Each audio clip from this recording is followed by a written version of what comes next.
मित्रांनो, सध्या महाराष्ट्रामध्ये दोन अत्यंत महत्वाच्या व्यक्ती आहेत ज्याचे नाव सुद्धा सेम आहेत. बरेचसे विद्यार्थी यामध्ये कन्फ्युज होत आहेत की नेमके सदानंद दाते सध्या काय करतायत. आणि लक्षात ठेवा, हे सध्या महाराष्ट्रामधले प्रमुख व्यक्ती आहेत ज्यांनी सध्या मोठा पदभार स्वीकारलेला आहे. आपण थोडक्यात बघूया. तुम्हाला या व्यक्तीबद्दल माहिती झालंच असेल, पण सध्या लक्षात ठेवायचं, डॉक्टर सदानंद दाते हे नाव चर्चेमध्ये आहे, ते म्हणजे हे व्यक्ती. आपण दोन्हीच्या बद्दल माहिती घेऊया मित्रांनो. तर लक्ष द्या सगळ्यांनी. हे बघा, हे नवीन जे आहेत सध्या हे सेबीचे कार्यकारी संचालक म्हणून पदावर रुजू झालेले आहेत. कधी? 4 मार्च 2026 रोजी सेबीच्या तपास विभागाचे प्रमुख म्हणून कार्य केलेलं आहे.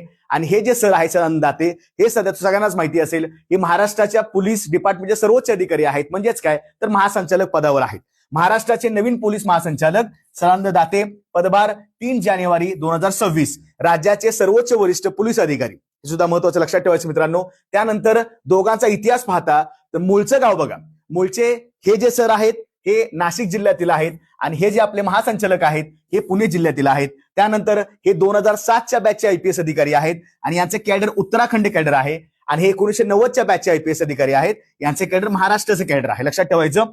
आणि यापूर्वी लक्षात ठेवा, यापूर्वी सीबीआय सारखी संस्था असेल, सेंट्रल ब्युरो ऑफ इन्व्हेस्टिगेशन असेल किंवा एसीबी असेल, अँटी करप्शन ब्युरो असेल, यामध्ये यांनी एसपी म्हणून काम केलेलं आहे.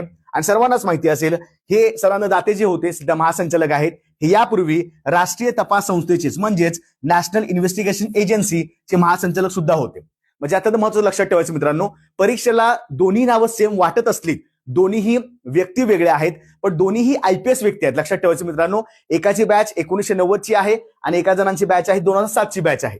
मग अशाच काही घडामोडी असतील, तुम्हाला आवडल्या असतील, नक्की लाईक करा, शेअर करा आणि चॅनल सबस्क्राईब केलं नसेल सबस्क्राईब सुद्धा करून घ्या. जय हिंद.